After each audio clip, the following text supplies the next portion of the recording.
Hello and welcome to the Good Stories Podcast. I'm Jody, back again with Steven, and I wanted to let everybody know, first off, that Stevie recently made some time to record several shorts, some recordings, including a couple poems from Tennyson that we've mentioned in other episodes like Merlin and the Gleam. I just posted that one, with a few other great poems as well, including one from a young C.S. Lewis that I'd never even heard of. So those go up on our Patreon page, and they're short, somewhere between 5 and 20 minutes, and I hope you like them.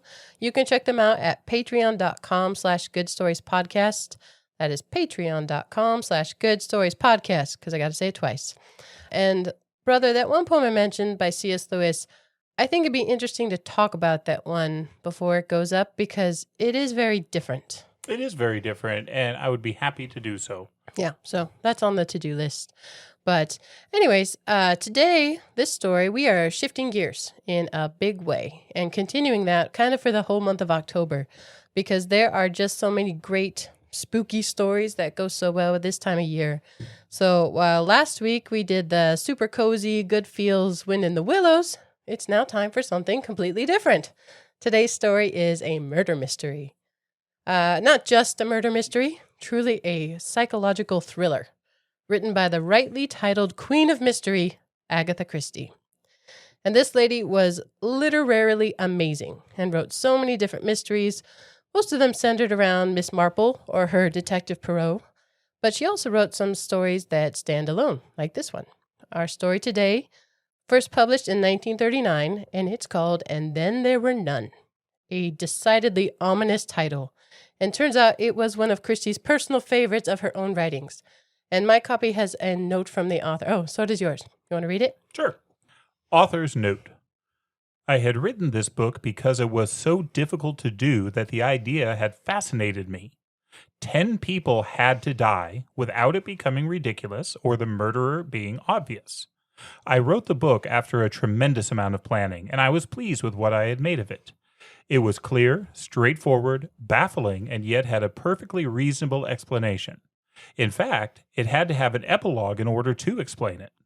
It was well received and reviewed, but the person who was really pleased with it was myself, for I knew better than any critic how difficult it had been.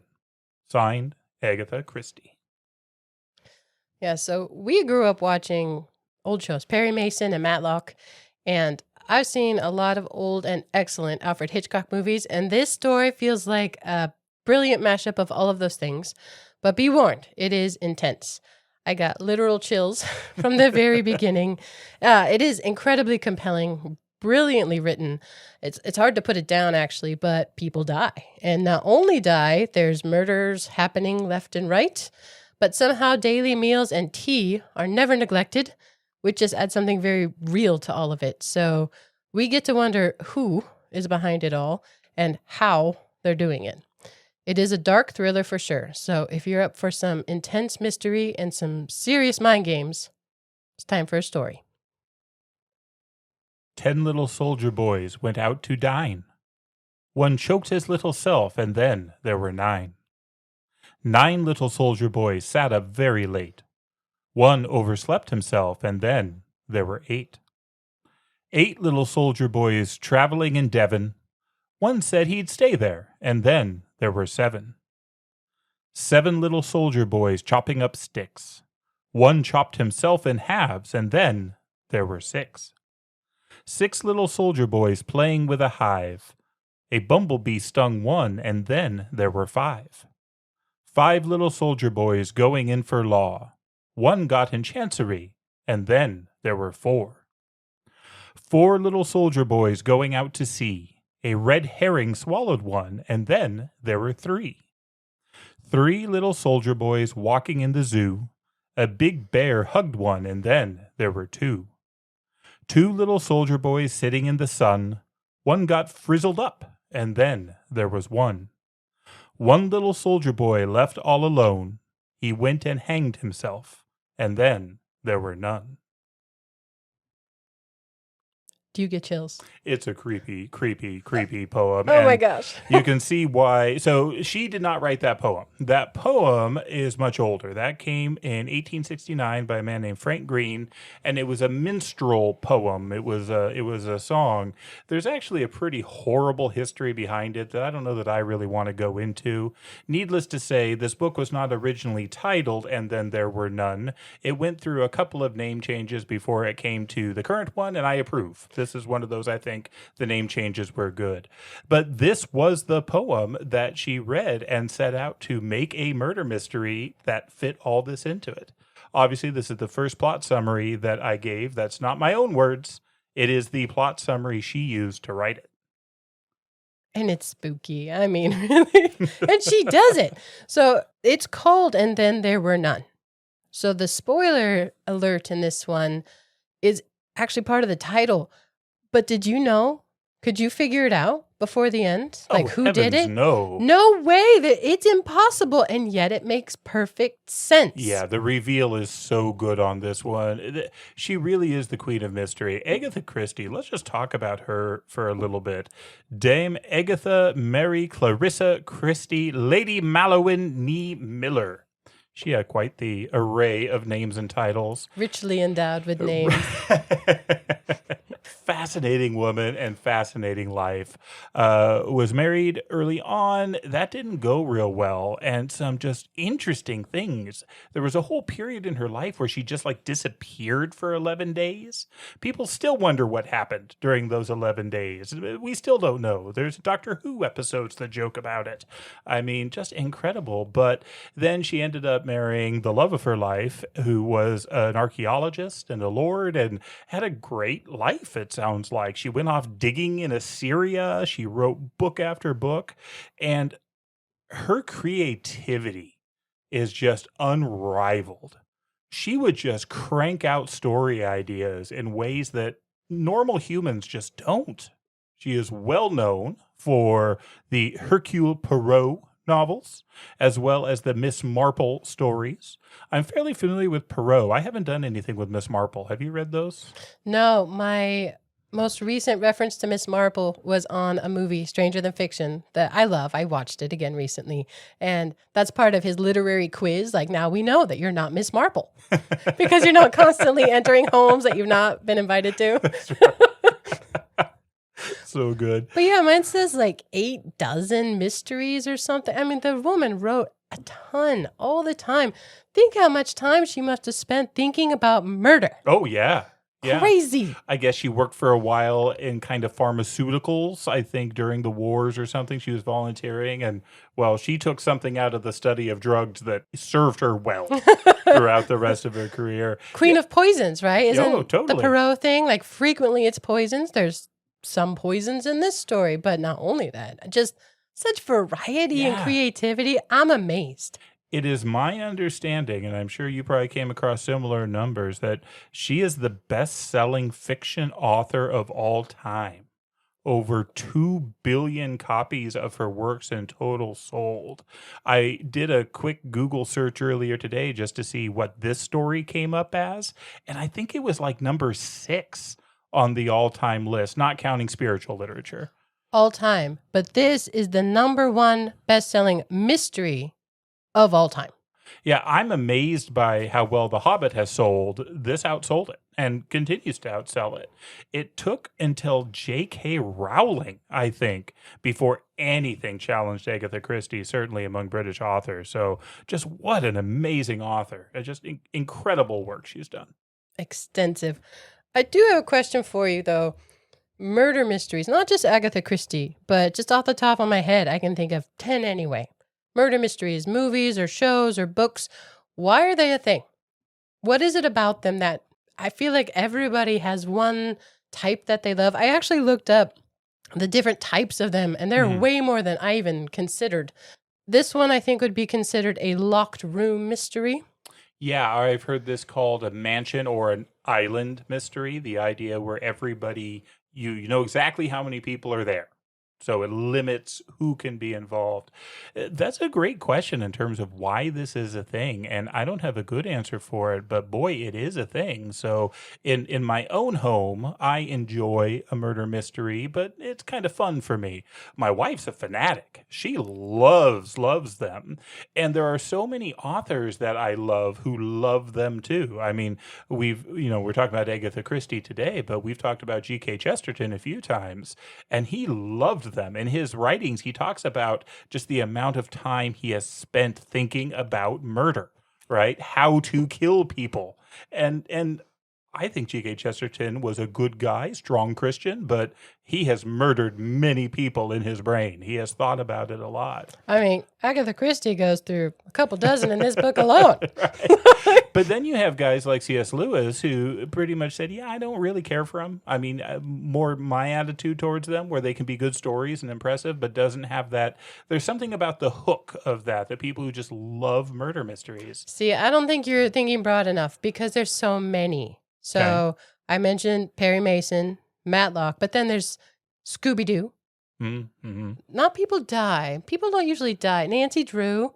Wasn't like Hardy Boys, didn't they do like murder mysteries? Yeah, they did mysteries of various kinds. But there's also funny ones like Monk and Psych. Psych. I know, exactly. They're just great. And there's also the cozy ones, like cozy murder mysteries, which is a hilarious something. Clue, come on. Yeah. Clue's fantastic. Yeah, that's great. I don't spend a lot of time thinking down the path, but I can recognize genius with it. And this lady in this book, it's a marvel that you can't figure it out because there aren't extra players. The whole thing, you should be able to tell. You cannot. I could not. In some ways, I think I'm actually a really good reader of mysteries because I don't try to figure them out.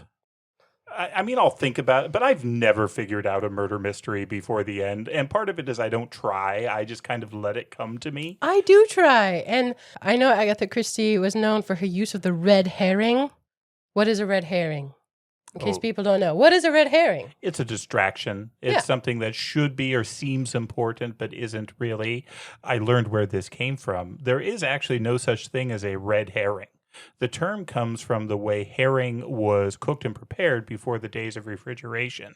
It would be smoked until it turned into this really, really red color, but also smelled quite pungent. It was potent.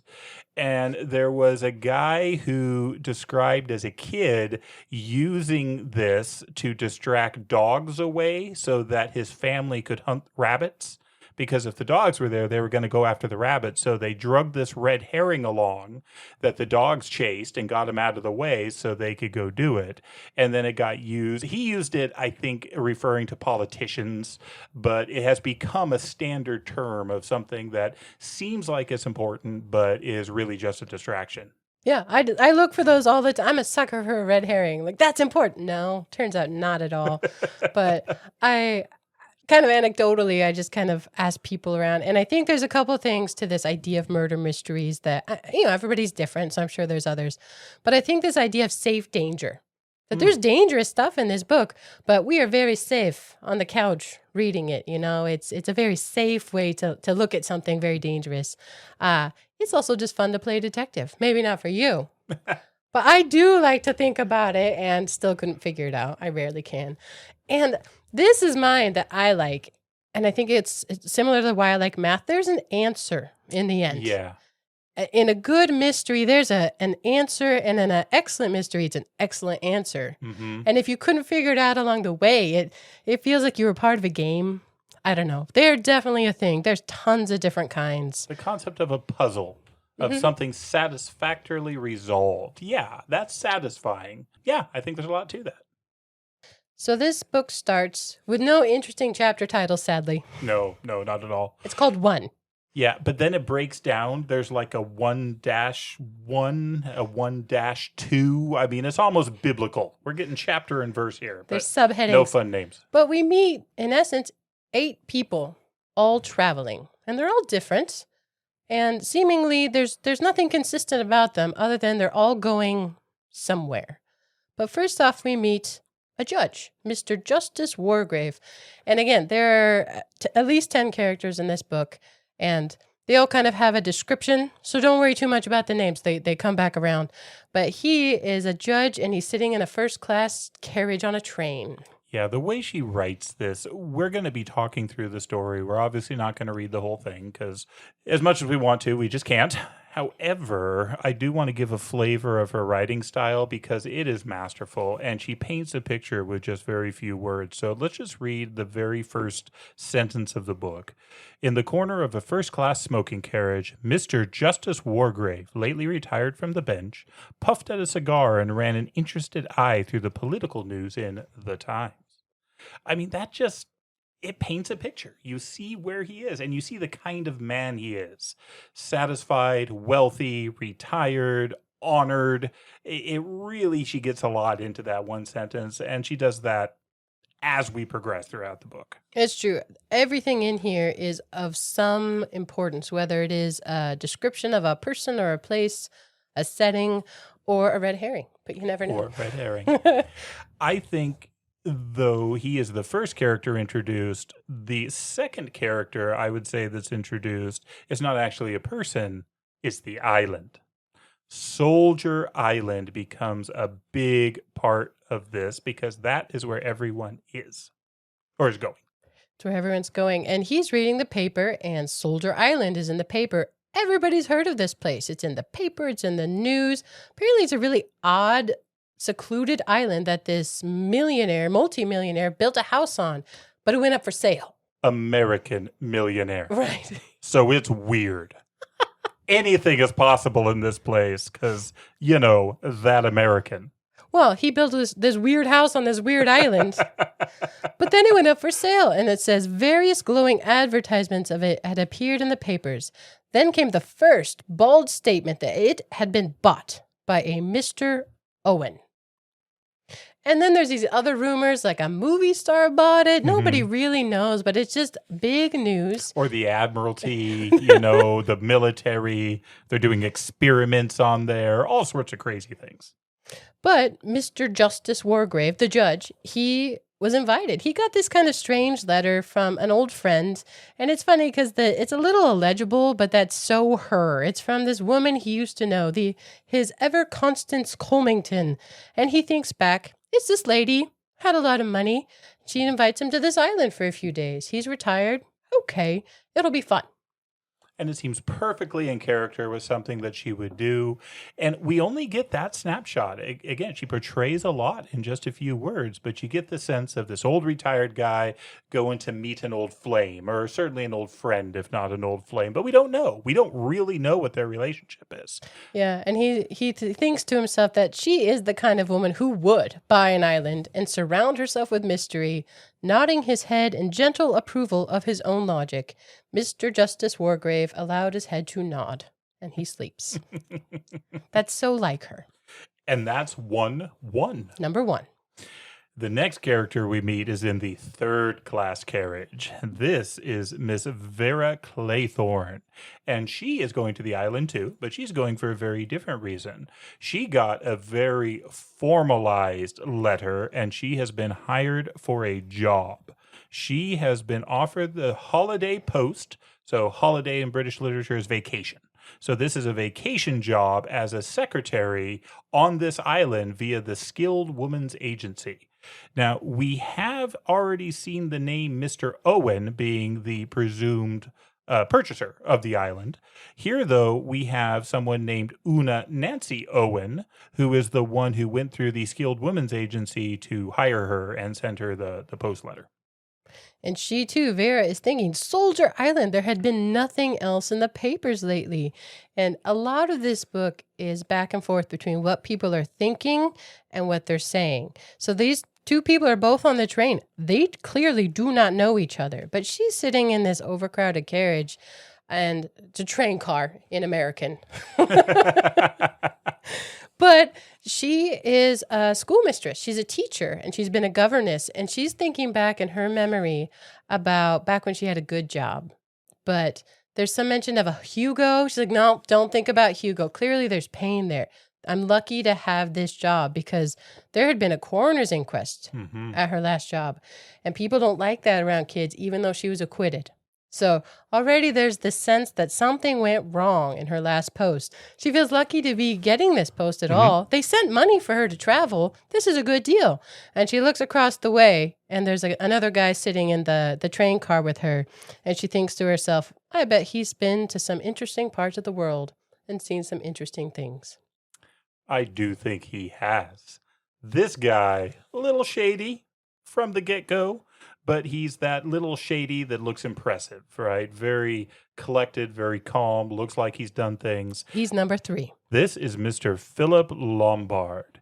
And the story behind him is, again, very scattered. We don't get much other than some guy offers to Captain Lombard, they actually give him a title, 100 guineas, so money, to go do something on this island.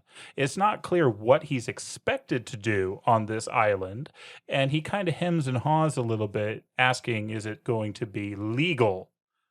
Doesn't sound like he really cares if it's going to be legal or not, although he pretends to here off the get-go, but he takes it and he is now on this train. Well, I think you'd expect more money if it was illegal. That's a good point. But he is known to be a good man in a tight place. So he has a job to do on this island as well. He has been hired, but on the lowdown. And he thinks he's going to have fun. As he's talking about thinking about his past and where he's sort of skirted the line between legal and illegal, he says, by Jove, he'd sailed pretty near the wind once or twice, but he'd always got away with it. There wasn't much he drew the line at, really. No, there wasn't much he'd draw the line at. He fancied that he was going to enjoy himself at Soldier Island. Number 3. Number 4 is in a non-smoking carriage, and her name is Miss Emily Brent, and she is very prim and proper. She is older. She's 65. She does not approve of lounging. She is very religious, very fastidious in all the ways. Does not approve of people getting injections before they have teeth pulled. Let's go with severe. This lady is severe. This is one of my favorite lines from the entire book. She was enveloped in an aura of righteousness and unyielding principles. If that doesn't describe her, I don't know what does. She is severe, as you said. Paints a picture. But she too gets a letter from UNO. It trickles off at the end. And so she's thinking back. She's invited on a holiday. And she's like, clearly I've met this woman. It must be a Miss Oliver, Miss Olton. She knows people, UNO. So she deduces in her head, but it's an expenses paid holiday. She's on board. Mm-hmm. Must be Oliver. Sure, it's Oliver. She's convinced. She's like, if only she could remember a little more about Mrs. or was it Miss Oliver? Doesn't remember, but she's on her way. Number 4. We then move to another carriage on the train, and this is General MacArthur. And he looks every bit the war hero. This is an elderly man with a military career, and he too has been invited to the island, but he's been invited for different reasons. And again, this one tends to be this sort of scattered lines here and there. A couple old cronies want to talk with him, so one gets the impression he's going to talk with his old army buddies that he doesn't get to see much anymore. Yeah, and he knows why he doesn't see them. It's all owing to that damned rumor. There was a bad rumor about him a while back, so he doesn't see people from his army days. But he is invited to Soldier Island, and he's looking forward to it. It's going to be an adventure, but he's annoyed that he is to connect on the train. He's ready to get there. He wants to get on. Number 5. We meet the Doctor. Dr. Armstrong is the next character, and a lot of this here is inner monologue. This is his thought process. He's made it. There was some hard times earlier in his career, a bit of touch and go, but he has now made it. He's got a thriving practice. He has esteem and money to the point that the Owens were willing to pay him a ridiculous amount of money to come be the guest physician during whatever's going on this island during this trip. He doesn't want to stay there for very long because he's got his practice to get back to, and he doesn't want to lose his reputation, but there was enough money that he was going to make this happen. Yeah, I love this. The letter he had received had been rather vague in its terms, but there was nothing vague about the accompanying check. And he's rolling his eyes at women's nerves. He's there because, his wife's health on the island, something about it. She's alarmed. He's like, oh, the women and their nerves. That's right. I love how he talks about most of medicine is really just faith healing anyway, but he's good at getting people to trust him and believe in him. So he's pretty good at that. And he's looking back a little bit in his memory that lucky he'd managed to pull himself together. When was that? 15 years ago. There'd been a problem. He'd been going to pieces, but the shock of it, man, he had pulled himself together and he doesn't drink anymore. Yeah, he cut that out altogether. And then a car. Oh, he's driving. Yeah. But slowly. The other car is not driving slowly. It hurtles past. And this is Mr. Tony Marston. Number 7. He drives fast. He is hauling in his mind that you can't drive fast in England anyway. Not like France where you can really drive fast. That's the place. And he stops to drink some gin. Drunk driving. He's wondering if he has time. How many gin can I drink before I have to be where I need to be? Yeah, but he is young. He's described like a Greek god. He's young and beautiful, loves to drive fast and girls and drinking. But he's on his way to this island, again, for vague reasons. But someone, I forget the guy's name. Badger. He's got a badger. He gets his nose into things and heard about a place with money and somehow got an invitation for this guy. So kind of a con man. Oh, totally. I love that the name Badger, though, is his contact because we did just review The Wind in the Willows, where Badger is wonderful and a stand-up guy. This, though, I think might be where in the show Firefly, there's a cheap hood fence named Badger, and that's who I think about on this one, is that Badger, not the noble one from the forest. They're very different. So Tony Marston, the Greek god kid, he's number 7. And number 8, we meet 8 altogether here on the train, or traveling to the island. They're all headed to Soldier Island, just kind of different transportation ways. But the last one is Mr. Blore, and he's in a slow train. And he's in a train carriage with another older man who's not one of our 8. And that man, the older man's asleep. But Mr. Blore was hired to go to the island, and he has everyone's name. Yeah, he's very different from all the other characters. It says he's writing carefully in a little notebook, and he has the names Emily Brunt, Vera Claythorne, Dr. Armstrong, all 8. And then there's a manservant and wife, Mr. and Mrs. Rogers. And he's studying up on these because he says job ought to be easy enough. And he's clearly been hired for something. And this is very Hitchcock to me, where the old man asleep in the car. You can tell that he'd been at sea. And the old man says in his sleep that, he mutters, there's a squall coming. It's like in the birds. Yeah. The birds, it's the end of the world. Yep. And this old man, he says, watch and pray. The day of judgment is at hand. And he falls asleep again. And Blore thinks to himself, he's nearer the day of judgment than I am. That's an old man. But here at the end it says, but there, as it happens, he was wrong. Oh my. Do-do-do. We all know they all die. We've already given that away. It's called And Then There Were None. It's in the title. Well, here we have the 8 guests that are coming to the island, 6 men and 2 women. And we've heard the names of the butler and the housekeeper, Mr. and Mrs. Rogers, who are on the island. And then there is the hosts. More often than not, we hear the name Owens, but we don't get to meet a Mr. or Mrs. Owens, certainly not on the train, not in the cars. But most of them attribute their invitations to Owens, except for the ones that don't. Yeah, and some of them have been hired for different jobs. None of them know each other. Some of them are there for vacation, as we said, but I think 6 out of the 8 show up at the train station, and it's kind of awkward. But then somebody shows up. They're like, okay, you guys are off for Soldier Island? Well, we can't take you all at once. And Vera, our young secretary, she knows her task. She's been hired as a secretary on the island. And she says, I'll wait if you will all go on. She kind of takes charge and sends them on their way. They're waiting there, 1, because they won't fit in the car, and 2, because there's still 2 guys coming, the guys who are driving. 4 go on ahead, and 4 are going to come later. But that leaves kind of different combinations of people. And it's funny because they all have very similar conversations in different places. So it's the older people, the judge and the severe lady, Miss Brent, Miss Brent. the doctor. They chat about the weather. Beautiful weather we're having. Do you know this part of the world well? And then Vera is waiting back at the train station with the Philip Lombard guy, the guy who'd been hired. And they talk about the weather. It's so nice. Do you know this part of the world well? It's totally people who don't know each other at all. It's awkward, making small talk.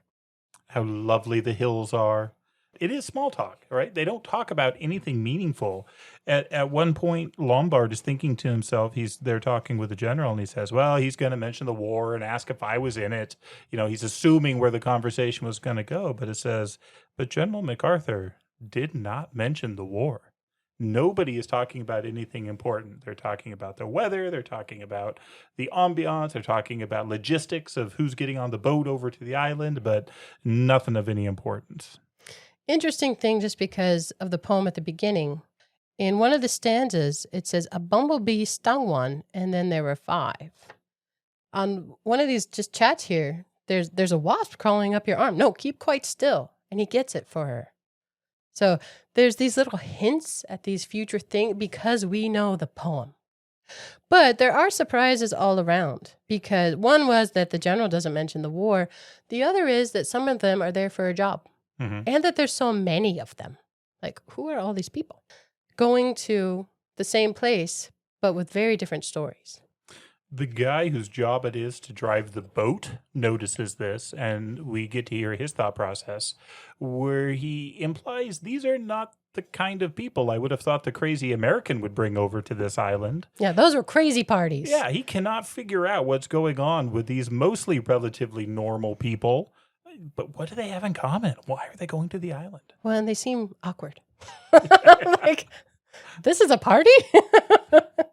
But they're getting on the boat out to this island because you have to take a boat out to, it's too far to swim. And I think it's Vera who said she's surprised. It's a long way to go. Like, you cannot get there easily. And it does say that there's something sinister about it. There's this giant head of rock boldly silhouetted against the sky. So it's a pretty intimidating place to get out to. And then a man shows up who we know is Mr. Bloor, but he introduces himself with a different name. Name's Davis. South Africa is my natal spot. He makes a terrible pun. He does. It's not good. It won't be the last pun. One of them mentions their host and hostess. And there's some talk about, well, I haven't met them. Have you? No? But they're on their way to Soldier Island. And when they get there, they meet the last 2 members of the party who, again, are not the guests. These are the waitstaff. The butler and his wife, the housekeeper. And this is so very British. Everything is prepared and ready. They have their rooms for them. They go up to dress, right? They put on their ties. They're getting ready for dinner. Drinks are offered, but there's some weird things about the rooms right off. The biggest thing that we notice, having read the plot summary, is that poem is framed and hung in every single room. And they all know it. Yeah, they're like, oh, that's delightful. What is wrong with childhood, like nursery rhymes? Some of them are really weird. Indeed. Even American ones. But yes, there's a butler who shows them to their rooms, and dinner will be at 8:00. Dr. Armstrong, who is driving, and the other guy, they finally make it to the island later in the day before sunset. Everyone's there. Everyone's gathered. Vera does meet the housekeeper, Mrs. Rogers, and she's there to work. She has a post. And they have some talks about our hostess and, learning what is expected of me. And Mrs. Rogers says, oh, I don't know. I haven't met her. And she's like, you don't live here? No. We got here 2 days ago. Mm-hmm. And everything was furnished. There was food everywhere and drinks established. And they had received instructions in writing. And Vera notices this lady, the housekeeper, she seems not just scared, but panicked. She says in mortal fear, and she's already a little creeped out. But she's trying to be pleasant and says, I'm Mrs. Owen's new secretary. I expect you know that. No, miss, I don't know anything. Just a list of the ladies and gentlemen and what rooms they were to have. So everyone's confused. They're confused by each other and what they're doing there. We haven't seen Mrs. Owen, not yet. So 8 people showed up at the house. Mr. and Mrs. Rogers were already there. That makes 10. And the poem on the wall, it's not just that they know it. It's also that this is Soldier Island. 10 little soldier boys. Mm-hmm. So cute. That's right. And so when, I think it's Vera who noticed them first, when she walks down to dinner, there's this platter on the table in the middle that has 10 little soldier boy figurines. You know, it's definitely a theme. It's adorable and creepy all at the same time. But everything is going really well. So the line is the food had been good, the wine perfect, Rogers waited well. Everyone is filling up. Everyone has drinks available to them. There's this quirky theme place where they're all out, and they're all wondering about when is Mr. and Mrs. Owen going to arrive. Although not everyone. That some people got a different letter. It's funny, the doctor, he's one of them that drove there, and he recognizes the name of the judge. They apparently ran in similar circles, and he's impressed. And apparently this judge is known as a hanging judge, some people said. And he thinks to himself, funny place to meet him here, out of the world. They are annexed from normal life out here. Mm-hmm. But as you said, dinner was great. They all loved it. I mean, they're sitting around afterwards, and we learn a little bit more about each of the characters through it. But again, they're all feeling wonderful because it was such a good dinner. Like, they emphasized the quality of the food so many times. It says Rogers went round with the coffee tray. The coffee was good, really black and very hot. The whole party had dined well. They were satisfied with themselves and with life. The hands of the clock pointed to 20 minutes past 9. There was a silence, a comfortable, replete silence. Into that silence came the voice, and that's capitalized in my book. The voice, without warning, inhuman, penetrating. Ladies and gentlemen, silence, please. Everyone was startled. They looked around at each other, at the walls. Who was speaking? The voice went on, a high, clear voice. You are charged with the following indictments. Edward George Armstrong, that you did upon the 14th day of March 1925 cause the death of Louisa Mary Cleese. Emily Caroline Brent, that upon the 5th of November 1931 you were responsible for the death of Beatrice Taylor. William Henry Blore, that you brought about the death of James Stephen Landor on October 10th, 1928. Vera Elizabeth Claythorne, that on the 11th day of August 1935 you killed Cyril Ogilvy Hamilton. Philip Lombard, that upon a date in February 1932 you were guilty of the death of 21 men, members of an East African tribe. John Gordon MacArthur, that on the 4th of January 1917 you deliberately sent your wife's lover Arthur Richmond to his death. Anthony James Marston, that upon the 14th day of November last you were guilty of the murder of John and Lucy Combs.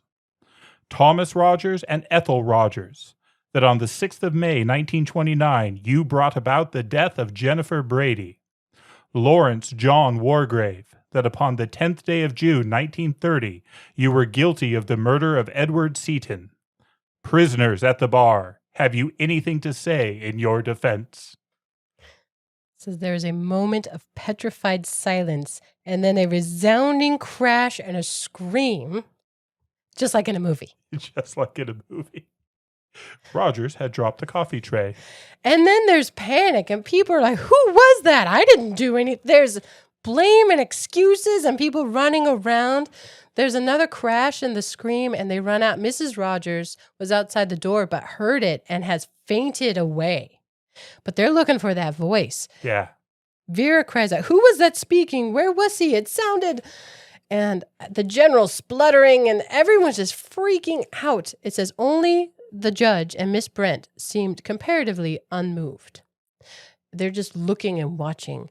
But they find this gramophone behind the wall, and it's very intentional. Like holes have been cut into the wall so that the sound would come through. And they're investigating this. Miss Rogers is brought too, but she's not well. Fortunately, have a doctor on hand. That's right. Dr. Armstrong jumps in to help and assist. And as this is all happening, we do get more of the story because Rogers speaks up. So Rogers, again, is the butler. He's the one working there. And it turns out that he is actually responsible for this, he and his wife. He says it was just orders. This is what they were supposed to do. After dinner, when he went to get the coffee, his wife was supposed to put this record on the gramophone. He didn't know what it was. And so they had done it, but they were as shocked by it as everyone was. And I do love that the name that's written on the record on the gramophone is Swan Song. But it is eerie, and all these people start looking at each other, accusing each other, and they all make excuses, except for two. Philip Lombard, the shady-looking guy who was hired to be a man in a tight place, he's like, oh yeah, I totally did that. Yeah, totally. I left 20 people to die. Yep. Yeah, me and the other white guy, we took all the food, we left them, we knew they were going to die. Yep, I did it. And here they start comparing notes about the Owenses. I got a letter from a Mr. Owen. And they're like, wait, I didn't get a letter from an Owen. And they're thinking through the names a little bit. Here they're finally comparing notes. Before they had a good dinner and it was nice, but they didn't really share anything. Now they have something in common, that they are all called out by name on record. As they're talking about the Owens, they start looking at the names. So U.N. Owen or Ulick Norman Owen, and then there's a Una Nancy Owen. I said that the puns were going to continue, and this is probably, I think, the worst one in the book. U.N. Owen, unknown. So these names were specifically meant to be a mystery, and the mystery continues. And the judge starts to take over here. He's used to being in control. It seems like it would have to either be him or the general, but the general seems much older and more tired. So the judge steps up and, somebody says, but this is fantastic, mad. The judge nodded gently. He said, oh, yes, I've no doubt in my mind that we have been invited here by a madman. Probably a dangerous homicidal lunatic. Another moment's silence. That makes sense. But already there is some discrepancies with Mr. Davis's story. So it comes out early that Davis is Bloor. The judge listened to this record and pinpointed everyone's name by rote. I flipped back to that list of names many times. He got it once. Yeah, a word of advice to anybody reading this book. Get 2 bookmarks of some form, put one in where the poem is and one in where the gramophone recording is, because those really are the key that everything is built around. And yeah, I kept having to flip back to them, but he is a justice. He is an experience. He's retired. He's done this for forever. And a case has been permitted. They have been accused. And so I guess it makes sense that he'd be able to pick that up. He pinpointed their names. I was so impressed. He's like, your name wasn't on it, but there was a Bloor. He just retained that. Amazing. But I did look at the list of names in the indictment, thinking like, oh, there's something to the order to which they were expressed or the dates or something. No, they're random. They're listed in alphabetical order by last name. So I did look. And different from the order in which they were introduced. So we introduced you to them in the order they show up in the book, and that's not the order on the gramophone recording. And so here, the judge taking charge, he does ask questions. He's looking for evidences and discrepancies in the stories and comparing notes about how and why they all are on that island. And there is a word in here that I had never heard before. Iniquitous. Oh, yeah. Which I get it, and she follows it up with wicked, but I just never heard it as a word before. It's iniquitous, wicked. And there's internal dialogue with all of this because they're all making denials, and they look around, and as people are talking, everyone's like, they're lying. I can tell they're lying. They're looking around at each other. And it's funny because so many of them, even in their own internal dialogue, like, well, I didn't do anything wrong, but that guy's lying. Clearly. And a lot of them also start speaking up, feeling the need to exonerate themselves, where they're like, oh, yeah, I know the name, but I didn't kill him. Here's what happened. And so you start to get the stories one after the other. And again, the only one that just up and owns it is Lombard. Well, no, there's another one. at the end, I don't think he says anything else in between time because everybody's spluttering and talking about their admissions of guilt or not. To be like, it wasn't my fault. But at the end of this chapter, the young Greek god, Anthony Marston, he's like, oh, yeah, I think I killed a couple kids. Yeah, I ran him over. It was no big deal. You are totally correct. I think why I skipped over that in my head is he doesn't even think this was murder. Right. He was just annoyed because they didn't let him drive for a little while afterwards. He was actually punished to some degree, but it sounds like he got let off with just having his license revoked for like a month. He killed kids. Yeah, with no remorse whatsoever. But there's some talk about getting off the island. Like, this is frightening to these people. And they're like, no, we cannot do it. The guy who drives the boat, he comes over every morning. So in the morning, but there's no communication. This island, this mansion is well provided for, but it is cut off. And this whole time, the kid who doesn't feel bad at all, Tony Marston, he's drinking. He's heavily. Having a great time. Everybody's worked up. It's hilarious. Anthony said at the end here with a grin, the legal life's narrowing. I'm all for crime. Here's to it. He picked up his drink and drank it off at a gulp. Too quickly, perhaps. He choked badly. His face contorted, turned purple. He gasped for breath, then slid down off his chair, the glass falling from his hand. And then there were 9. Going back to the poem, this is the first one, and we will find that these deaths do line up. 10 little soldier boys went out to dine. One choked his little self, and then there were 9. We have another moment's pause after this. It was so sudden and so unexpected that it took everyone's breath away. They remained stupidly staring at the crumpled figure on the ground. But we've got a doctor, and Dr. Armstrong jumps into action. But it is too late. He is dead. He is clearly dead. This beacon of life, this god they're describing, is dead, and it seems obvious he's dead from what he just drank. Healthy young men didn't die like that, choking over a whiskey and soda. And this doctor becomes a coroner, really, and assessing cause of death. He tastes the drink and he says, yep, it was asphyxiation, but no, turns out poison. Poison is the cause. And specifically cyanide. I love in these old stories, 1, that the doctor always tastes it, and 2, he knows immediately what poison it is.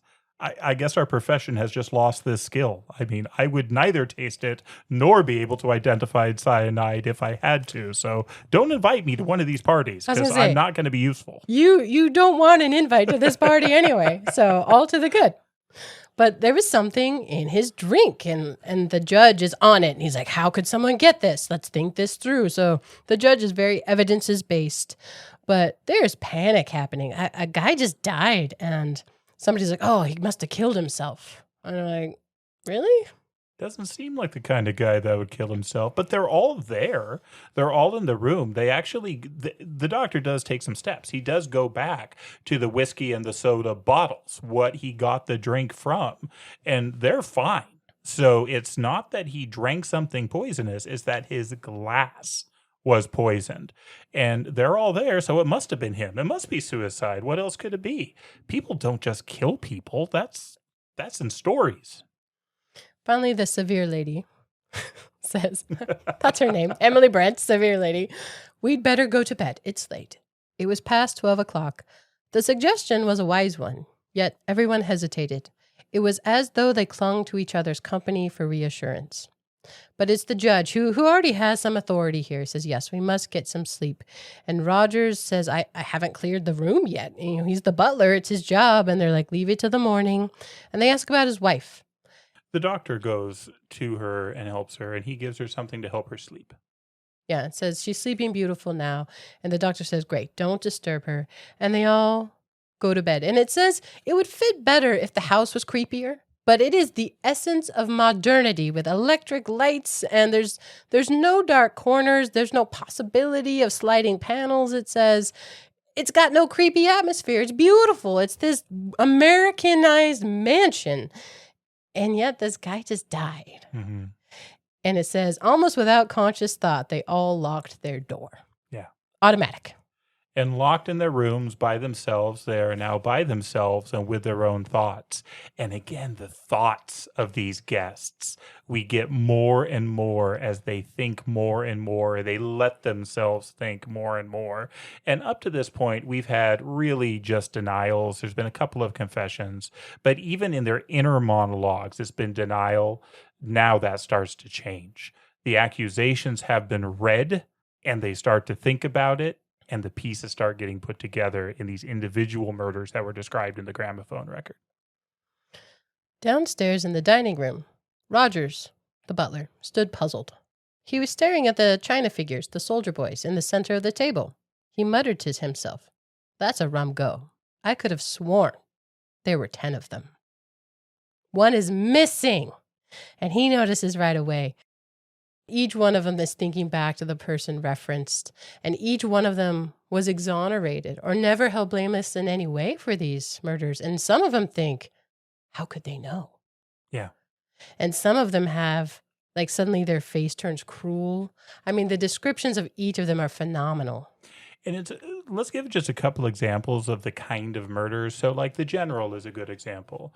He starts thinking about his life and what happened. And yeah, he loved his wife dearly, and his wife had an affair with one of his subordinates.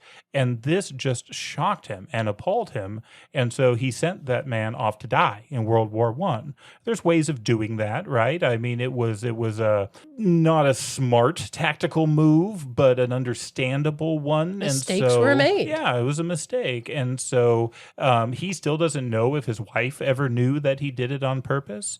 He doesn't know how many people knew that he did it on purpose, but he had done it. And he says he didn't really even think of it as a murder.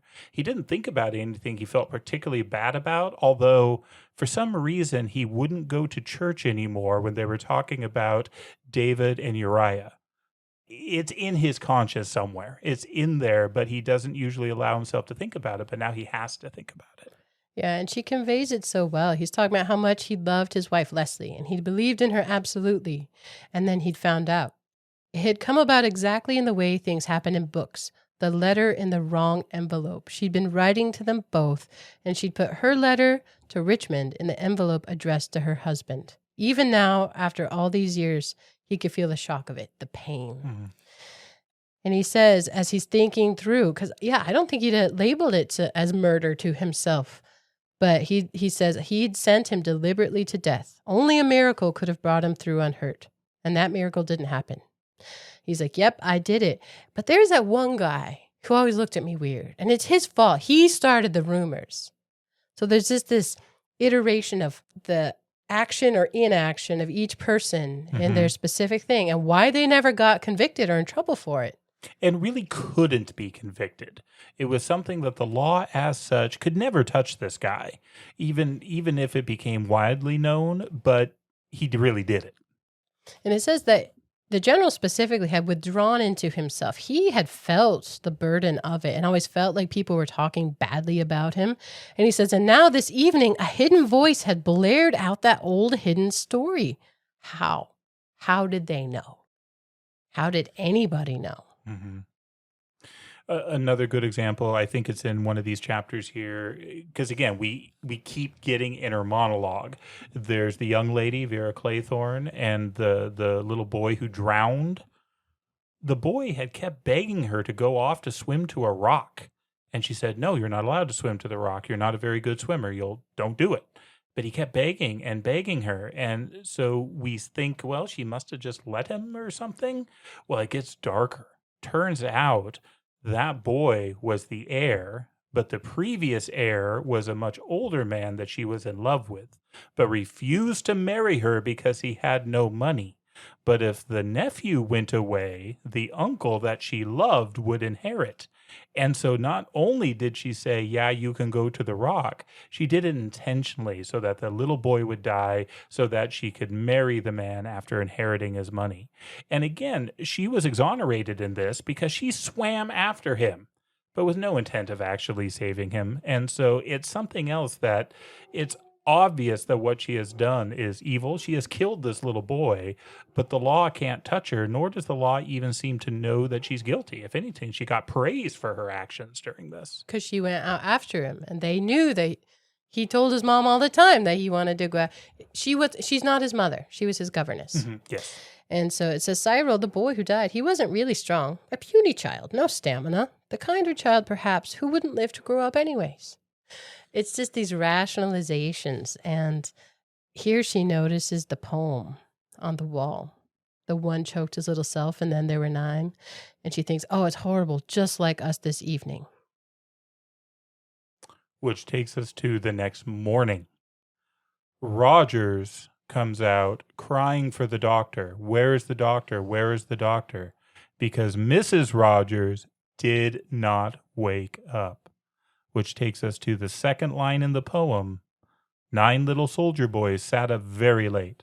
1 overslept himself, and then there were 8. And there's questions about her health. Was it her heart? Like, did she have a bad heart? This doctor doesn't know her health history. Mm-hmm. And she's like, well, not really.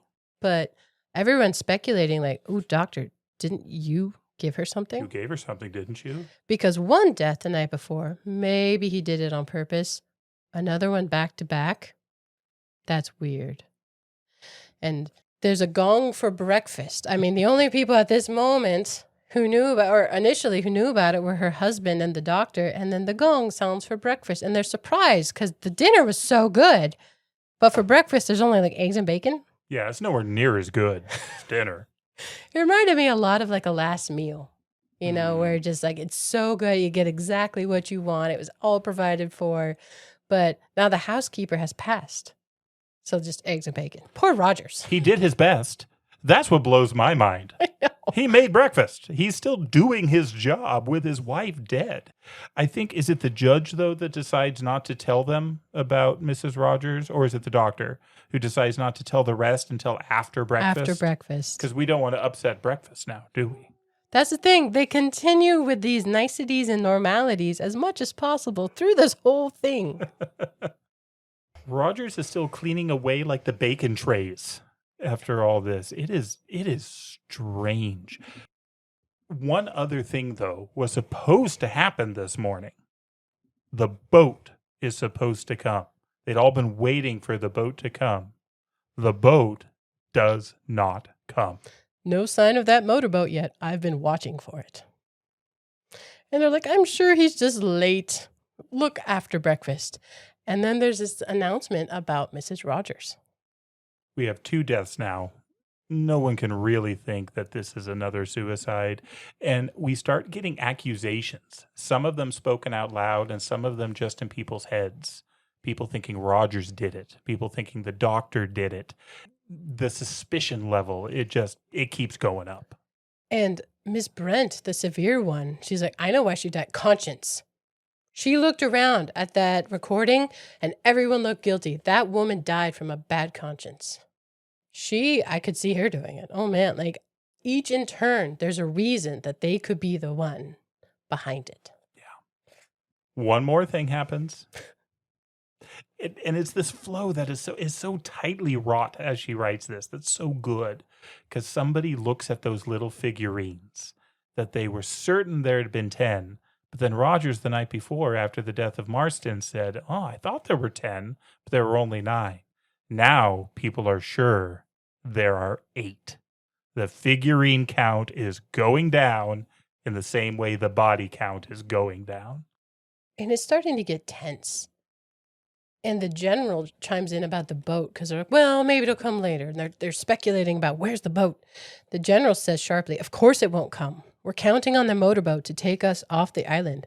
That's the meaning of the whole business. We're not going to leave the island.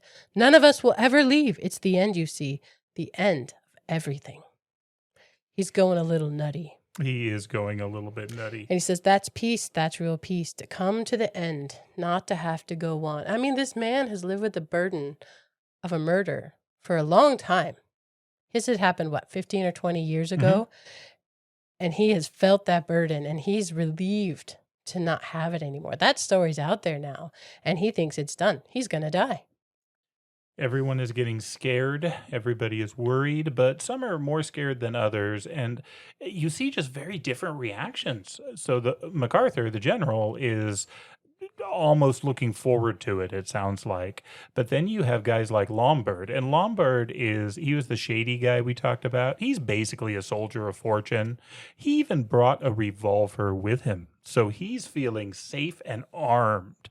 And it's fascinating watching these different people kind of descend into their own minds as this progresses. Yeah, the ladies pair off, the older lady and the governess lady.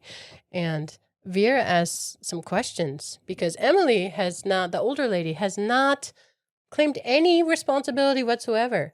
Her story is that she is entirely innocent and she believes it. She had a maid who acted wildly inappropriately, got herself pregnant. Not that she uses the word, she's way too holy for that. Oh, yes. But this woman was pregnant and bereft, and Emily Brent turned her out on the street and she died. It's horrible. And she feels no remorse either. Like that young kid. She's the only other one, I think, who feels zero remorse. None whatsoever. Yeah. And Vera's freaked out by that. Like, she is trouble. So far, we have met 8 guests and 2 waitstaff on this island, and that's all we believe is on the island. But there are people dying now, and so the guests determine they need to come up with an answer of if that's real or not. The men. Are they the only ones on the island? And so the 3 men of action, Lombard, he's our soldier of fortune, Dr. Armstrong, who is the doctor, and then Blore. And we learned actually earlier during that whole name thing, Blore was actually a detective. He was actually a cop. And so he is a bit of a man of action. And when it comes to discovering things and researching, this is something he does. And so the 3 actually make a pretty good team. And they go across the island and they look, and yeah, there's no one else there. And nowhere they could even be. There's nowhere to hide on this place. And they search the house and there's just nowhere else. But this whole time, because it gives an account of everyone's whereabouts, because it's important to a mystery. The old judge, he sits on the terrace. Rogers is still working. Yeah. He's bringing drinks out to the terrace for people. But there's these younger men are searching the house. But when they get up to Mrs. Rogers' room, they find Rogers again, which is kind of suspicious, actually. He got up there really quick. I thought that was weird. Mm-hmm. But he's moving out of the room. They all thought it was weird too. Very. But he has like clothes in his hands, and he says, "I don't think you guys will mind if I take the smallest room down below, do you?" And I thought about it, like, yeah, he wouldn't want to be in the room with his corpse. I mean, so that kind of made sense to me once that became clear. But they were so excited because they thought we found somebody new. No, it was just Rogers. Yeah, because you hear a footstep. Oh no, it was just Rogers up there. But again, we learn about each person's mistake, or not even mistake, the murder that they perpetrated. The doctor's was he was drunk in During operation surgery. and he killed a woman. And one of the sisters at the hospital, it seemed like she knew, but nothing ever came of it. He was absolved. Someone gave false evidence. I mean, each one That was has the cop, the detective Blore. each one has their own story of this crime they committed that they were never convicted. The judge, it was believed that he committed an innocent man. Apparently, the case that was presented, everybody thought the guy was going to get off, and he didn't. The judge's summary was such that he really had to be found guilty, and he's a hanging judge. Finding an innocent man guilty was the thought on that. Yeah, and the Rogerses, so the wife has died, but the butler, they had taken care of a lady, an older lady who had, I think, a breathing issue. And it's not that they hurt her, but, you know, when you're asphyxiating, when you can't breathe and you need your medicine, just a slight delay in providing that medicine. And it turns out they got some money out of it when she died.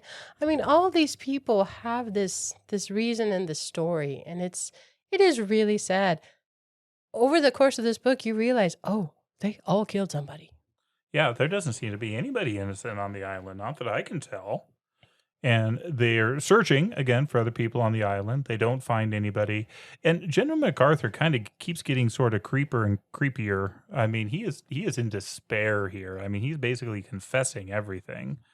He's talking with Vera, and he's just tired. He's so tired. he's going crazy. He's talking to his wife who's been dead a long time, and he's like, "Leslie, is that you?" He's just staring out to sea. But the rest of them all go in for lunch. Yeah, what should interfere with lunch? Everyone, that is, except for the general. The general is staring out to sea. Well, it's not fair that they should eat lunch without him, so they send the doctor to go find him and to bring him back and invite him to lunch. Well, first they speculate because they can tell he's kind of off his rocker now. To be like, wow, I wonder how mad he really is. Maybe he's the guy. And the doctor goes to find the general. He has been killed. And this one, there's no question about it. He didn't fall asleep. He couldn't have drugged his own drink. He has been bashed into the back of his head. And he is gone.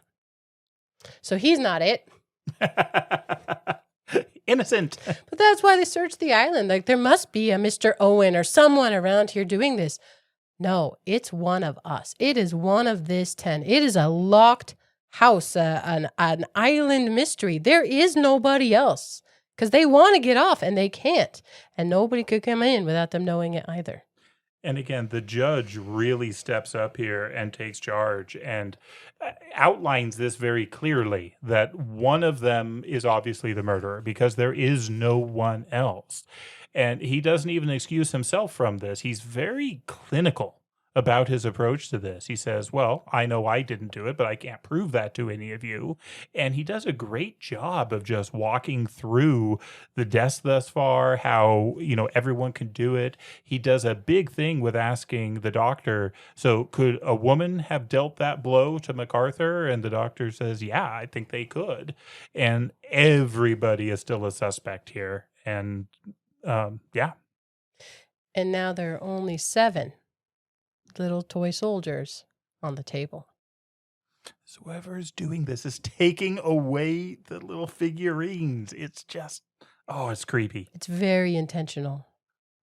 They decide that they can't leave the body of MacArthur just out there, and so they end up lugging him back to the house, and they do it just in time before the storm breaks. Yeah, what does this story need beyond everything else? It needs a storm, and it comes. And it's big, and there's just, it's an impossibility for them to signal to, like, maybe when the storm is done. And they just sit in this house and stare at each other and think. There's a lot of thinking in this book because what are you going to do? They search the island, they've searched the house, and they say, there's no one on the island. I tell you, there's no one. And so they're all just looking at each other and wondering who it could be. They eat, because that's what they do. But it's no longer, this glorious meal. It's progressively getting worse, and now you hear references to tinned tongue more often than not. Do you know what tinned tongue is? No. They had cold tongue in Wind in the Willows, too. Okay. Like, it's a thing in cans. While they're in their room, some of them start writing. They're writing diary and journal entries about what's happening on the island. And again, it's descending into their own thoughts and their own guilt. Ms. Brent's freaked me out because she is writing in her diary and then suddenly her eyes glaze over and she writes something that she doesn't remember writing. And then she snaps out of it and is like, oh, did I do that? Yeah. Oh, creepy. Yes. This whole thing is compelling and creepy. And in turns, I think it's each of them. It's crazy. So far, I still don't know who did it, but there's not that many left alive. But the night goes on, the storm goes on. Everyone decides the best thing that they can do is to go to bed. But no one comes to wake them up in the morning. I mean, what's Rogers up to? That's his job. Lombard wakes up. He looks at his watch. He goes back to sleep. He's like, all right, finally time to get up. But none of them want to come out first because so many weird things keep happening. We read the first 2 lines of the poem for Marston, who choked, and for Miss Rogers, who overslept. And then for MacArthur was the line, 8 little soldier boys traveling in Devon. One said he'd stay there, and then there were 7. Now we move to 7 little soldier boys chopping up sticks. One chopped himself in halves, and then there were 6. Rogers is dead. killed by an axe blow to the back of the head. He's in the kindling yard. The wood house. Part of his job is to cut wood. Well, while he was doing it in the morning and preparing everything, he was murdered and one more figurine down. So now there's no one to cook for them. And they find Miss Brent coming in with a Macintosh. She's been out in the storm and this man was murdered. A couple of them think it's her. I think Vera thinks it's the doctor. Some of them accuse the judge. I mean, they're kind of pairing off into these factions. But someone else died. It couldn't have been Rogers. There are definitely those, though, who are thinking that Miss Brent is a likely one at this point. She was my guess. Vera is, I mean, they're all kind of cracking up here, but Vera starts laughing. And she's like, do they keep bees on this island? Tell me, do they? Where do they go for honey? Because she keeps reading the poem. Mm-hmm. And the next one has to do with the beehive. And the doctor walks up and slaps her. He has experience with women's nerves. Everyone congratulates him. Oh, well done, doctor. Good job. Way to take charge. And Vera says, thank you. I'm all right now. I don't think you could get away with that today. No. All of them are so tense. I mean, one at a time, they are being killed off and they have no clear path or way of knowing who did it. It's that well done. It does describe, though, how polite everyone is at the next breakfast. Yes. Breakfast was a curious meal. Everyone was very polite. May I get you some more coffee? Just a strange situation. But they look at Ms. Brent, a couple of the men are like, she's so neat and so calm. She's never surprised when someone dies. It's her. Yeah. They decide it is her. Because Vera's response is appropriate. Yeah, they call her the Brent. They take away her name, the Brent. It's generally a bad thing for a character in this book if it becomes obvious that they're the leading suspect. Brent starts to feel a little giddy. And as she's sitting there, she sees a bee on the wall. I will read the next part of the poem. 6 little soldier boys playing with a hive. A bumblebee stung one, and then there were 5. And as she is losing consciousness, almost sedated, a sting occurs into her neck. A needle gets plunged into her neck. Yeah, she ain't the killer. She dies. And then there were 5. There's discussion after. I mean, they talk this whole time, but there's an internal dialogue where they don't assign who's talking to each thought. It's a mix of the thoughts of the remaining people. And I'm going to read it. It says, what next? What next? Who? Which? Would it work, I wonder? It's worth trying. If there's time. My God, if there's time. It's crazy. Everything's crazy. I'm going crazy. Wool disappearing. Red silk curtains. It doesn't make sense. I can't get the hang of it. The damned fool. He believed every word I said to him. It was easy. I must be careful, though. Very careful. And there's only 5 left now. We forgot to mention the red curtain. Random thing. This red silk curtain has disappeared and Miss Brent's yarn? Just gone. Just Why? Gone. Yeah, Rogers asks about it, doesn't he? He's like, does anyone see what happened to the curtain? Yeah. It's gone. That was weird. See, I thought that was a red herring. Well, it is interesting that the death of Emily Brent obviously is done with a syringe. And you don't have to be Sherlock Holmes to say, Doctor, mightn't you have a syringe? And he says, yeah, of course I have syringes. I'm a doctor, and most doctors bring them with them. And the judge says, well, don't you think it would be smart of us to go check? It says 4 pairs of eyes fastened on him. Deep hostile suspicion in all those eyes. So yes, they do go check. And the syringe is not there. I think this is where they do a search. About time. Right? They search the house. They ask if anybody has other drugs, weapons. What do you have? And we're going to lock them all up. Mm-hmm. And so they do. All the drugs that the doctor has, the judge has some sleeping tablets. The revolver becomes quite a scandal because Lombard does not want to give away the revolver, but they really don't give him a choice. And so they lock it up. But then that becomes a problem too. Who gets the key? Who gets the key to all these objects of death? Well, the judge is on the ball. It's clever. There's actually 2 different locks. There's like a chest and then there's a silver cabinet, and each has a key. And so they put the stuff in the chest, they lock it in the silver cabinet, and then the judge hands one key to Lombard and one key to Blore because they're the toughest, the strongest, the youngest. He says, basically, I don't think both of you are the killer, but if one of you is, you're going to have trouble going at the other guy, and we should be able to step in and help. So it's a good solution. The judge has a lot of insight here, and I like this line. He cuts to the chase because there's a lot of thinking, and he says, there are 5 of us here in this room. One of us is a murderer. So they're trying to make themselves each as safely as they can, as safe as they can. All those things are tucked away. The syringes are gone. There's no more drugs around. They search the whole house. They search their persons, every single room, because they are all panicking. The judge says, we are now assured of one thing. There are no lethal weapons or drugs in the possession of any of us 5. That is 1 point to the good. But the problem is, the gun is gone. I think I said earlier that they had locked up the revolver, but they didn't. They had just talked Lombard into doing it. He went to go find it.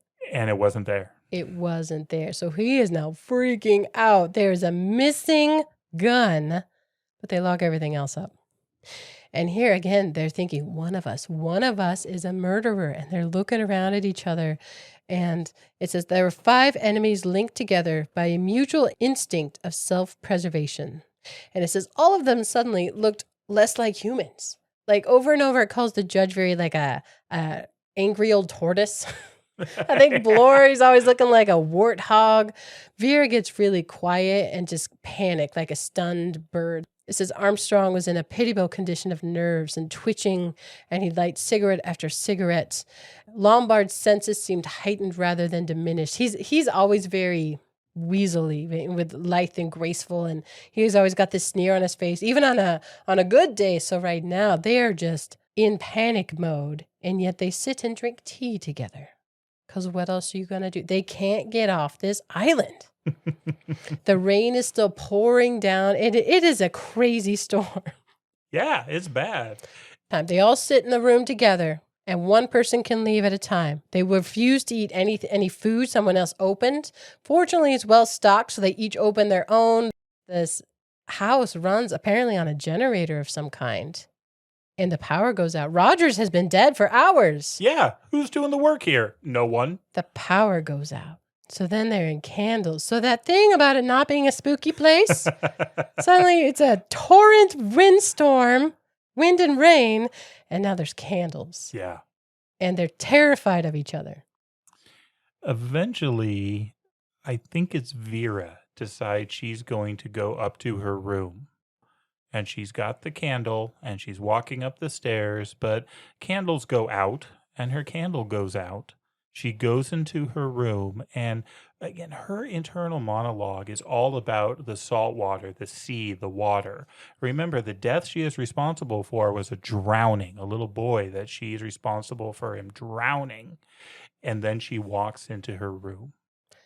As she opened her door, she suddenly halted and stood stock still. Her nostrils quivered. The sea. The smell of the sea. That was it. She couldn't be mistaken. Of course, one smelled the sea on an island anyway, but this was different. It was the smell there had been on the beach that day, with the tide out and the rocks covered with seaweed drying in the sun. And she is in her mind, and she smells the sea, the salt of the sea in her room, and something touches her. A cold, clammy hand touched her throat, a wet hand smelling of the sea. Vera screamed. She screamed and screamed, and the men are all downstairs, and they run. There's chairs getting kicked over. They're running up the stairs in the dark. They hear this woman screaming. They think she's the next one, and she's on the floor, but she's not dead. No, she's not. One of them goes to offer her a drink. She won't touch it. She's like, no. No. Somebody's a murderer in here. But she starts to laugh hysterically. It was seaweed, only seaweed, and that's what the smell was. There's this hook on the ceiling in her room, and there's seaweed dangling down in her room, and that's what had touched her. And fair enough, in the dark, she freaked out. Oh my gosh, I would. Even not in this creepy place. That's terrifying. But they go get her a fresh bottle. Yeah, that she can see open. So it's safe. They've all run up the stairs, But the judge is not a young man. Yeah, they look around. They're like, "Where's the judge?" Where is he? Where is he? They're all asking, did you see him? And say, we all ran up here. He's slower than us. He doesn't come. He doesn't come. He doesn't come. The next line in the poem, 5 little soldier boys going in for law. 1 got in chancery, and then there were 4. Chancery is a legal term. It's high court sort of things. Like a judge. Like a judge. They walk back down to the room, the dining room, and the judge is sitting in a red scarlet curtain, like a judge's robe put around his shoulders.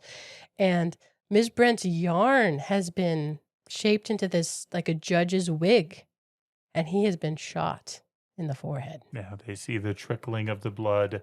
He's dead. Armstrong goes up, checks his pulse. So the doctor checks his pulse, and he's dead, sitting there. And they're like, why didn't we hear? There was a gunshot. Yeah. Well, Vera was screaming. And there's a storm. There's lightning. I mean, there's so much sound going on.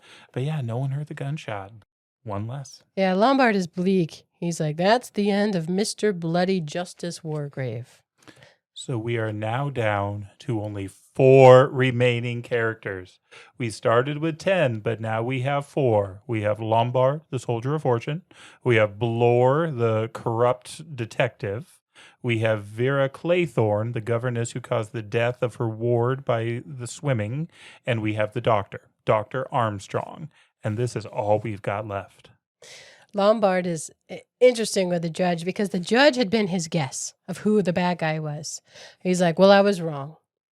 Here's one more of us who's been proved innocent. Too late. Oh, man, this book is so creepy. So creepy. They carry him up to one of the rooms, as they've done with all the other bodies. I mean, they're basically making a makeshift morgue upstairs in the empty rooms because they don't want him sitting there with a bullet hole in his head and the thing. So, and they're like, what do we do? Just the 4. No, I love this. They're like, what do we do now? Oh, we got to eat. And they keep having all this canned food, canned tongue, and Vera's like, I shall never eat tongue again. I think she doesn't want to eat tongue. It sounds gross. Canned tongue, tin tongue. But Blore says, only 4 of us now. Who will be the next? I mean, there's less and less in their own mind because they're running out of people. They all end up going up to their rooms one more time. They all lock themselves in. But Lombard looks in his drawer and is shocked to find the revolver. The judge has just been shot, and now the revolver is back in his drawer as everyone is locked in their rooms. And he was with the group. It's back in his drawer. And the China figures keep disappearing. The soldier boys keep disappearing. Whoever's doing it is exquisite in the horribleness of it. Very detailed and very exact. It just doesn't seem possible. I don't know how this can be happening, but to these characters, it is happening. And it says 4 frightened people were barricaded in until morning. But Lombard's feeling a little better because he's got his gun back. Yeah, he's good. And Vera thinks about just staying in her room. She's like, I could stay here days, no problem. Yeah, people fast for days and days. I'll be fine. But she's in her head. She can't stay in there. But I believe it's Blore who, I mean, he's up, he's thinking, and he hears a step. Yeah, he hears footsteps outside. And all of them want to be inside, so that's got to be the guy, the person. He's not going to stay inside anymore. He's going to go after this. So he goes and he knocks on the other doors because if they're not in their room, it's obviously them. Well, Lombard is in his room. And Lombard is a man of action, and he is willing to come with Blore. They go knock on Vera's door, and she speaks up. She's in her room, and they say, we, the 2 of us, are going to go after what must be Dr. Armstrong running away. You do not come out of your room. Even if one of us knocks on the door, do not come out. It needs to be both of us for you to know you're safe. And these 2 men, they do knock on Dr. Armstrong's door, and he's just not there. No he answer. Does not respond. This is suspicious, and so they charge off after him, and they go looking for him, trying to find him. And Lombard's like, don't worry, I've got the gun. And Blore stops. You've got the gun. That just shot the judge. He's like, no, I didn't do it. I mean, there is no trust, and nor should there be. Right? But they're running off after the doctor in the dark. It is dark, and I think it's still storming at this point. And Vera's just stuck inside waiting, which is horrible. They cannot find him.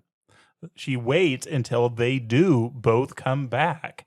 They cannot find him. This is not a big island. They've been able to look over it. And the storm is starting to recede at this point. Daylight ends up coming, and all three of them decide they just can't be in this house anymore. They are going to go outside. But now they know.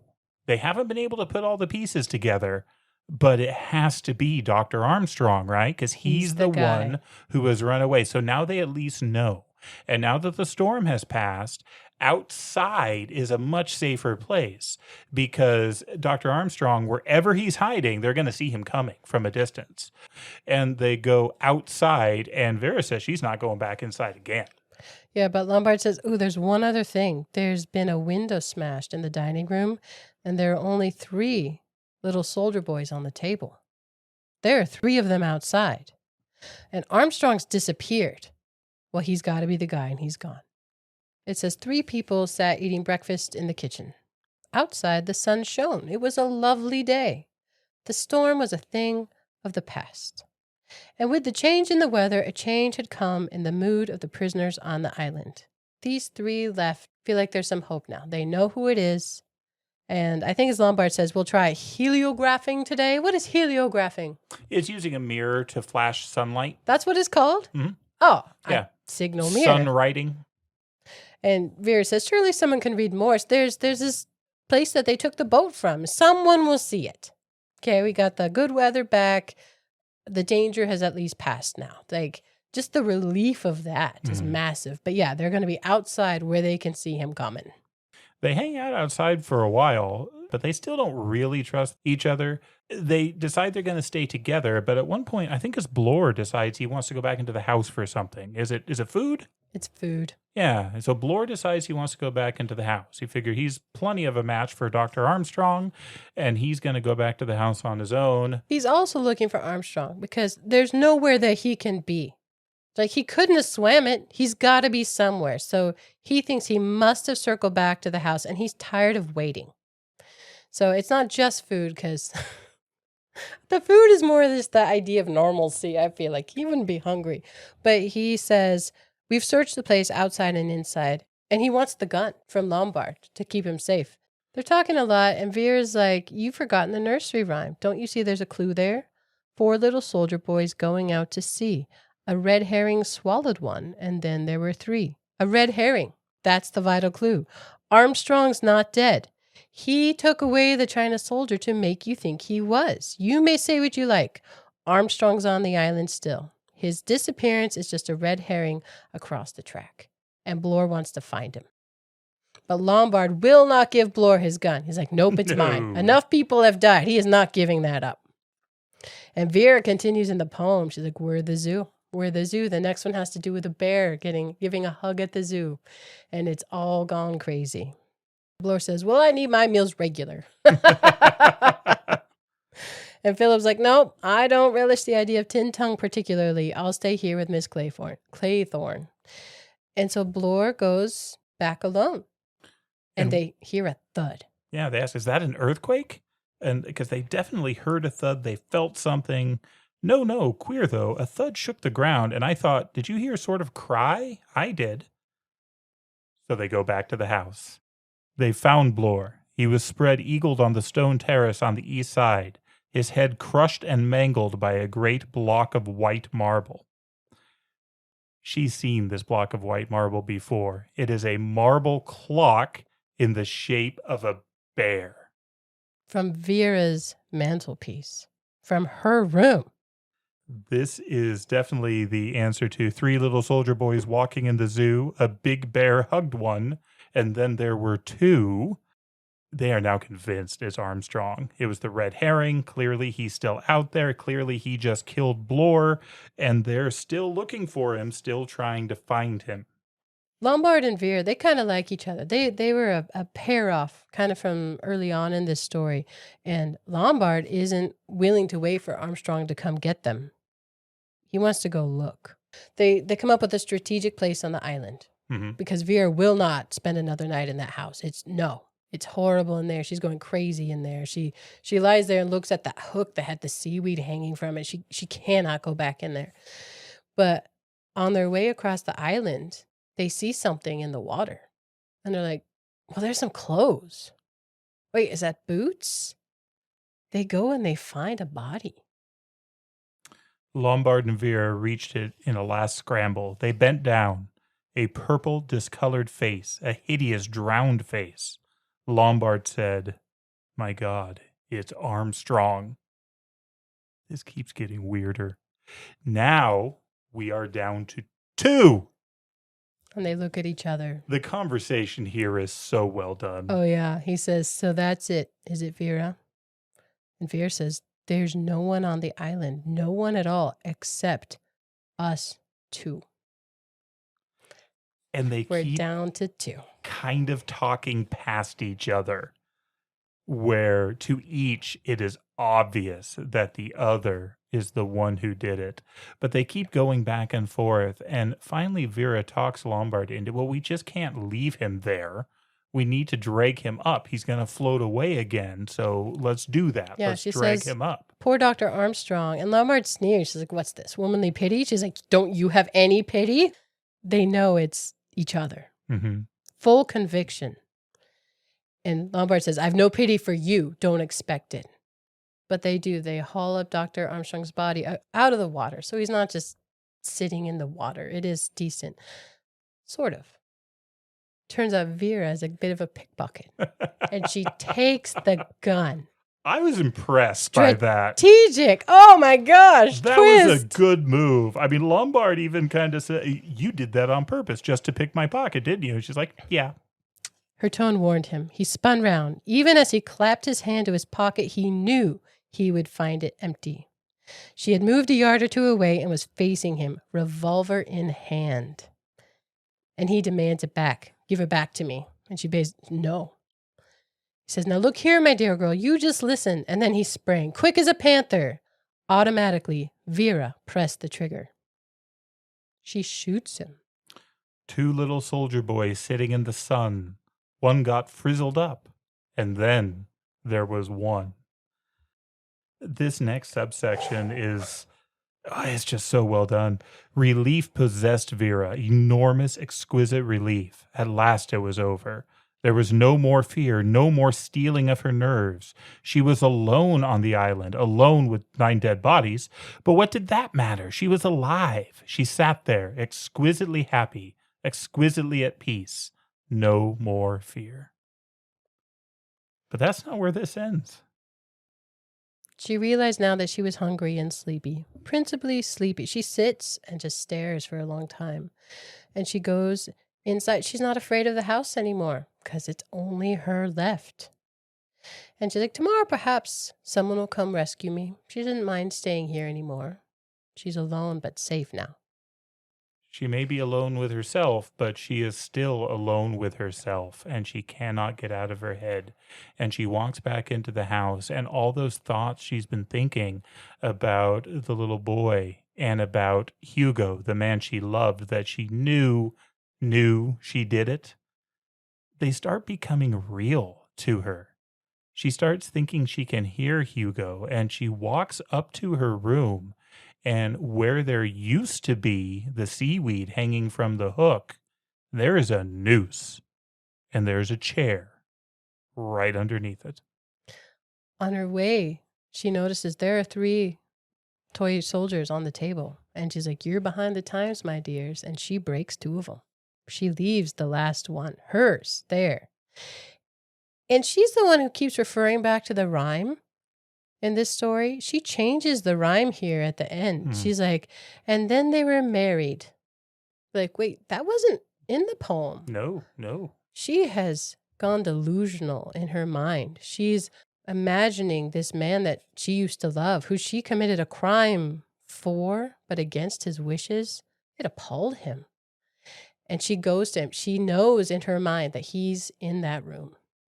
She climbed up on the chair, her eyes staring in front of her like a sleepwalker's. She adjusted the noose around her neck.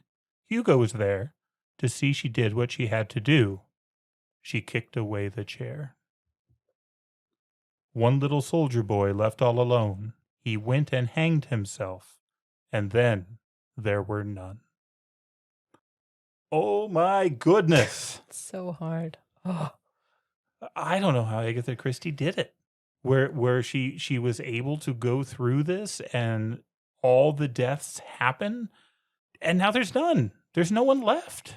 I guess the one murder we've seen, arguably self-defense, Vera kills Lombard. We've seen that one, but there's 9 other bodies. She kills herself. Okay, there's 8 others. How does this all make sense? I thought it was Vera. Like, that was my thinking. And then we get to this epilogue, and it's the police investigating all these bodies on this island in this house. This is pretty great. It's Sir Thomas Legge, Assistant Commissioner of Scotland Yard, and he's working with an Inspector Maine. And the two of them are describing what was found on this island, because help did eventually come. The cops showed up. There's 10 bodies. There's also some information, right? There's the physical evidence on the island, but people had been writing in their diaries. People had been writing in their journals. So they were able to track a number of the things that happened. And the upshot of it is they cannot explain this.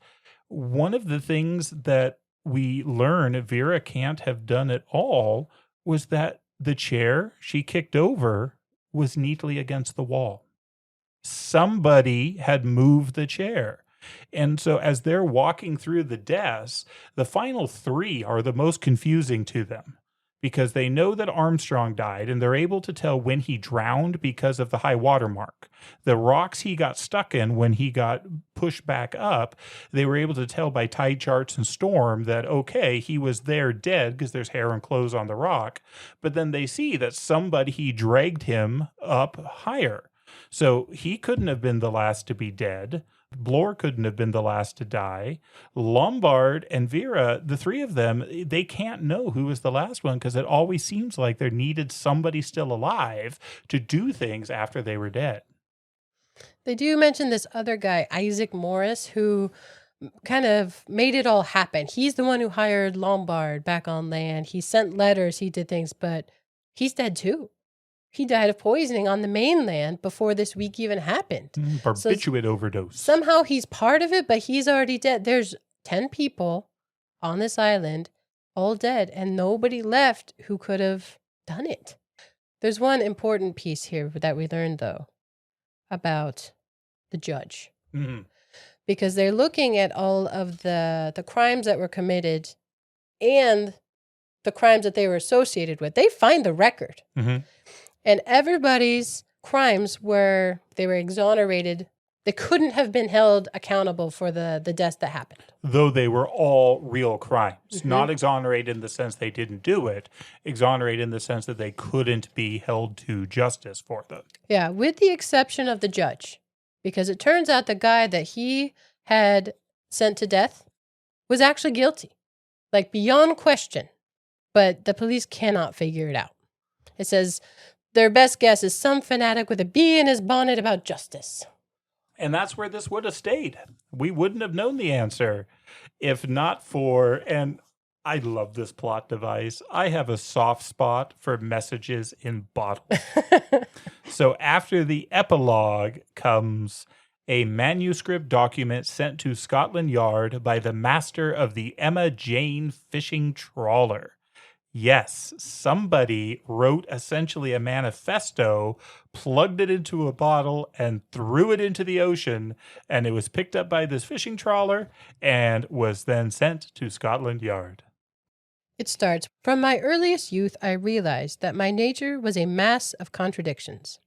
I have, to begin with, an incurably romantic imagination. The practice of throwing a bottle into the sea with an important document inside was one that never failed to thrill me when reading adventure stories as a child. It also says that I was born with other traits. I have a definite sadistic delight in seeing or causing death, experimenting with wasps, various garden pests, and the poisons with them, but also a contradictory trait of a strong sense of justice." This is a letter from the judge. From the judge. I had no idea that this was coming. It's the judge. He says, "It is abhorrent to me that an innocent person or creature should suffer or die by any act of mine. I have always felt strongly that right should prevail. This man is demented, but purely intentional on finding the guilty, punishing the guilty, and then being very creative in the killing of them. Turns out, as a judge, he was flawless, no blemish. So that fact that on the record player, his guy was actually guilty. Mm-hmm. He never actually killed someone prior to this Soldier Island debacle. But he wanted to. But it had to be the right kind of person. And then he also had this desire for an unsolvable case, for the flair of it, the complexity of it.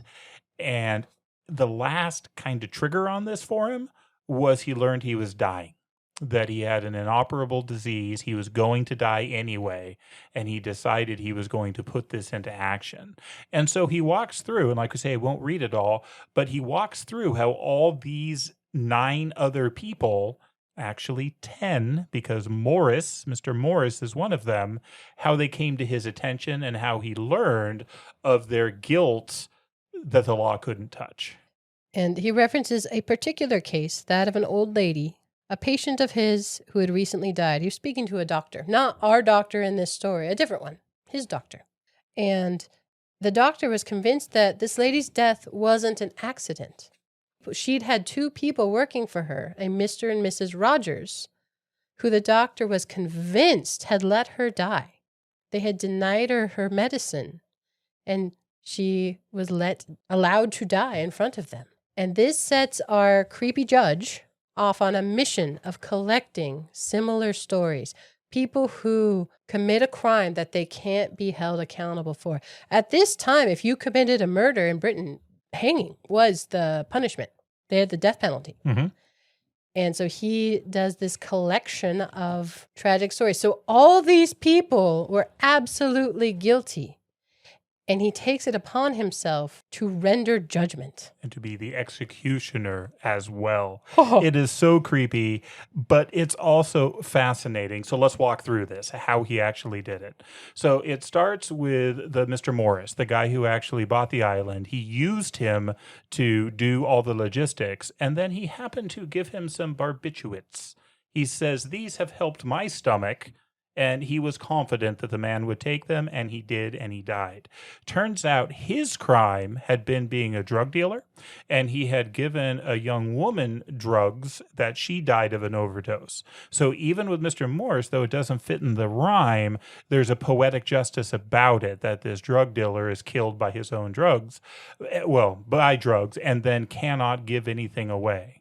All right. We just went through this whole story, so I'm going to do this really quickly. Here is how the judge did it.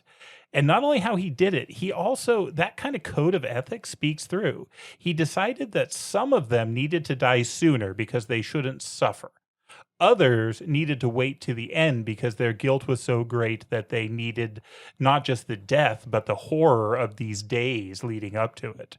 So the first one he kills is Marston, and he does it when they're all sitting around drinking. He just drops the cyanide into his cup. Easy enough. His argument for why he should be dead first was because he's basically amoral. He's a pagan. He's got no guilt of any kind. He just needs to die. And so he does.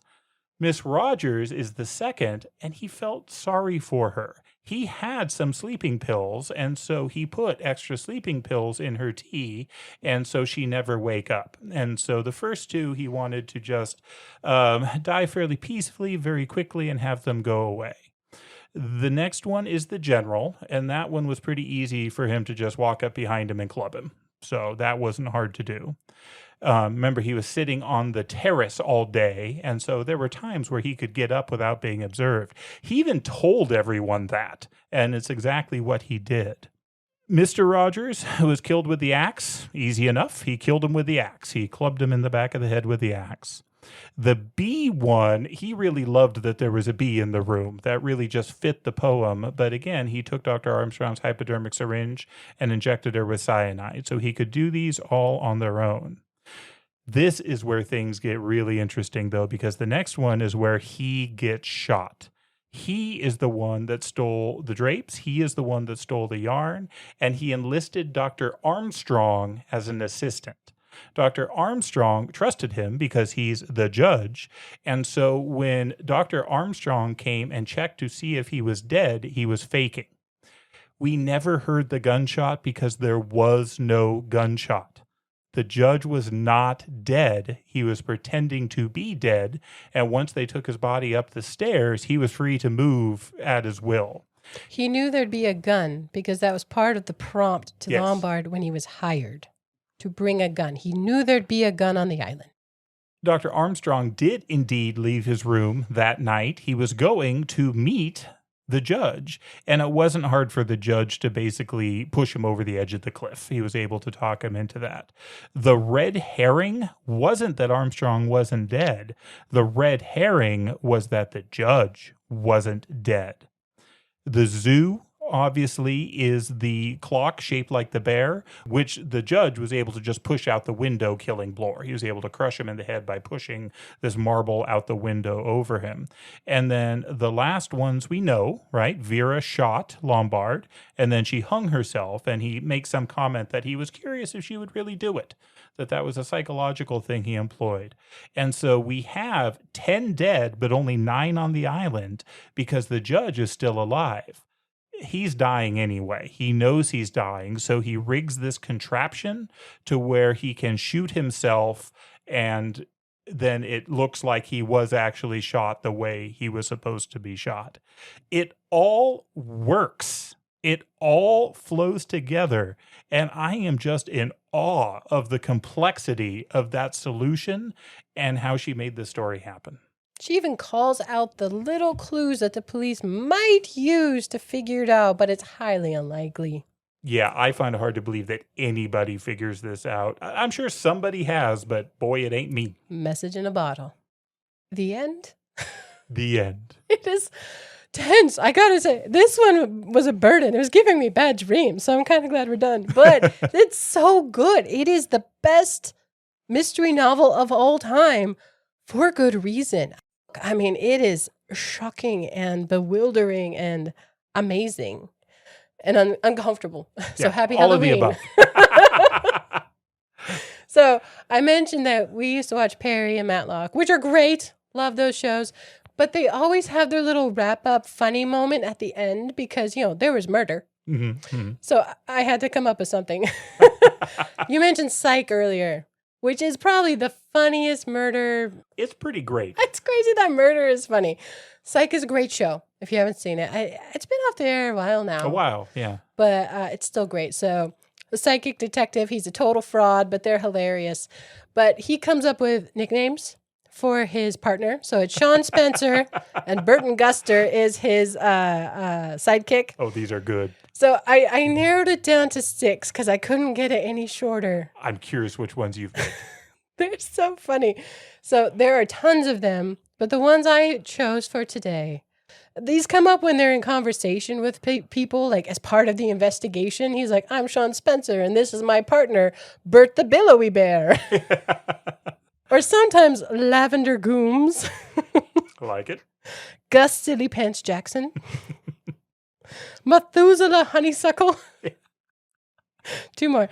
Trapezius Milkington and Santonio Holmes. Oh, I love them both. I have 2 to add.